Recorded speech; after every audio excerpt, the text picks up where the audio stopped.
U.S. inflation is back above 3%, but lower than economists expected. Consumer prices rose 0.3% in September, which drove the annual inflation rate to 3%. This report is coming out later than normal because of the government shutdown, and it's the last significant economic report before the Fed's policy meeting next week. ABC business reporter Alexis Christoforos here to break it down for us. So, Alexis, what does this mean for us day to day? Day to day, we're paying more for a lot of the basics, Diane. That's what this report shows us. Inflation now up 3% year over year, well above the Fed's target of 2%. Where did we see a rise? Gas prices.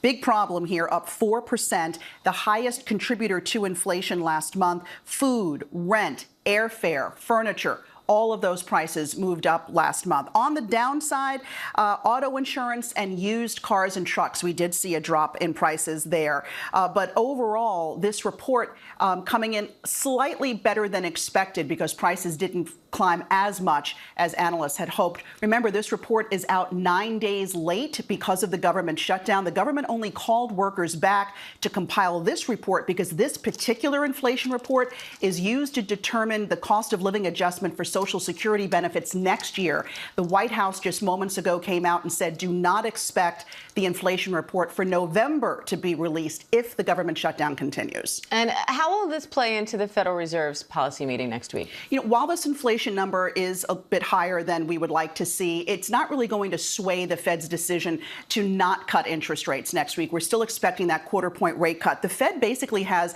a decision here, a choice to make, and it's not a good one, however you slice it. Are they going to fight inflation? Are they going to boost unemployment? We know that hiring slowed to a crawl over the summer. We added just 22,000 jobs in August. We haven't gotten any jobs data since then because of the government shutdown. So in many ways, the Fed is sort of flying blind at next week's meeting.